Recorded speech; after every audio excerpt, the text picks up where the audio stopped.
Assalamualaikum warahmatullahi wabarakatuh. Waalaikumsalam. Alhamdulillah pemirsa, pagi hari ini kembali kita ketemu lagi di acara kesayangan kita. Barakallah, hidup semakin berkah. Amin. Pagi ini kita akan membahas tema tentang rencana Allah lebih baik dari rencanamu. Bersama Ustadz Solmed, kita akan membahas masalah ini dan sudah ada tamu istimewa, ada Ica Yang. Assalamualaikum Ica. Waalaikumsalam. Silakan kalau memang ada yang mau disampaikan ke Ustadz ganteng ini. Iya, assalamualaikum udah Ustadz. Waalaikumsalam warahmatullahi wabarakatuh. Jadi Ica mau cerita. Di tahun 2024 kemarin, jadi mungkin kan banyak harapan-harapan Ica yang udah direncanakan dari awal tahun sampai akhir tahun. Mungkin nggak semuanya harapan-harapan itu terwujud, tapi beberapa ada yang terwujud. Iya. Cuman dari yang nggak terwujud ini, Ica tuh kadang ada rasa sedih, kecewa. Jadi menurut Ustadz, kira-kira gimana cara Ica untuk menghilangkan rasa sedih atau kecewa dengan tujuan Ica yang tidak tercapai? Iya, bagaimana cara menghilangkan kekecewaan lah. Kalau bisa sekaligus diterangin cara menghilangkan Solusinya. kekecewaan. Oh, kekecewaan. Semprot. Iya. Kalau harapan mau terwujud ke Bekasi. Nah, banyak harapan memang. Banyak harapan. Ada harapan indah, Harapan indah. harapan elok. Harapan elok. Di ujungnya ada harapan kosong. Aduh. Hampa berarti ya. Setiap orang tuh harus punya harapan, Ica. Karena Allah Subhanahu wa taala itu menciptakan kita. Ya. Ada nafsu, ada akal. Yang dengan nafsu itu kita punya keinginan. Ingin punya rumah, ingin punya mobil, ingin punya pekerjaan yang baik, ingin punya ini, itu, dan lain sebagainya. Nah, akal itu memberikan pertimbangan. Bagaimana cara mendapatkannya? Bagaimana supaya harapan itu bisa terwujud? Kita bekerja, kita berikhtiar, kita berusaha, kita menjalin relasi, dan lain sebagainya. Namun pada saat semua sudah dilakukan, tapi ternyata harapan itu tidak sesuai dengan fakta, dengan kenyataan, maka ada ayat yang lain. Fa'idha azamta fatawakkal 'alallah. Tawakalnya seseorang itu membuat kita ikhlas, membuat kita ridho dengan ketentuan takdir. Bisa jadi hari ini adalah hari yang tidak tepat untuk kamu berangkat. Hari ini adalah hari yang tidak tepat kamu berada di posisi seperti ini. Tapi satu waktu bisa saja Allah berikan ketentuan, keinginan kamu itu di waktu yang berbeda.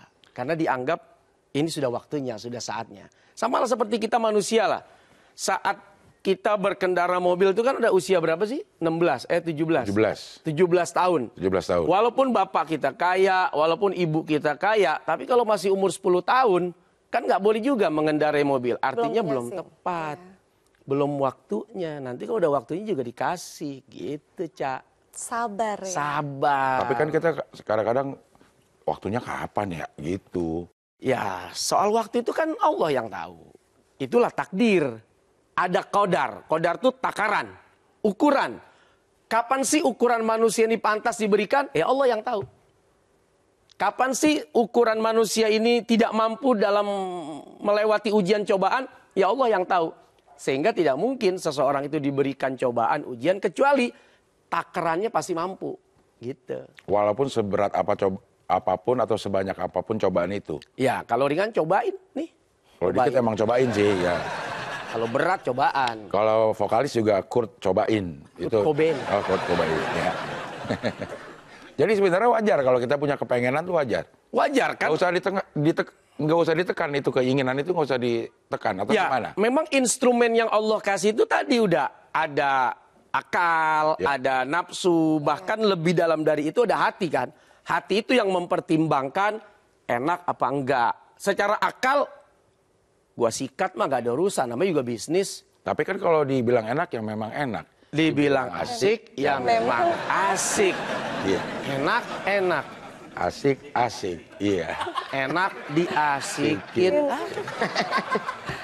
Cuman Ustadz, kadang kayak ekspektasi itu memang wah itu menyakitkan sekali kalau udah berekspektasi terlalu tinggi. Apalagi Ica kan anak-anak muda milenial ya. Kita ini milih apa kan? Kenapa kita saling berpandangan begitu disebut milenial ya?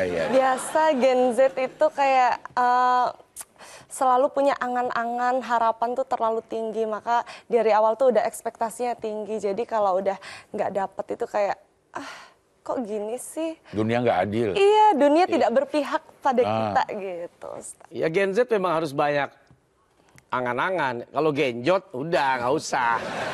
Udah mau ngapain lagi, mau ngapain genjot? Susah udah. Mau ngapain? Iya udah, terima aja. Udah tinggal nunggu senam kapan waktunya, ngecek kolesterol kapan waktunya. Senam gini-gini doang. Senam jantung sehat. Yang putar komplek ada aki-aki begini pengen ikut gua. Mau mampir apakah udah pantas gitu. Tapi hati bilang udah pantas nih, enak nih gitu deh. Tapi kan Ustadz ada yang bilang, gantungkanlah cita-citamu setinggi langit. Ya. Gitu. Jadi ekspektasi kita memang harus tinggi. Itu gimana Gini. caranya? Harapan impian itu kan doa. Kalau doa itu jangan tanggung-tanggung, emang gitu. Kenapa Allah menyebut dirinya Al-Ghani? Aku nih maha kaya, kata Allah. Kalau minta kaya sama aku tuh jangan tanggung-tanggung, minta aja sebanyak-banyaknya.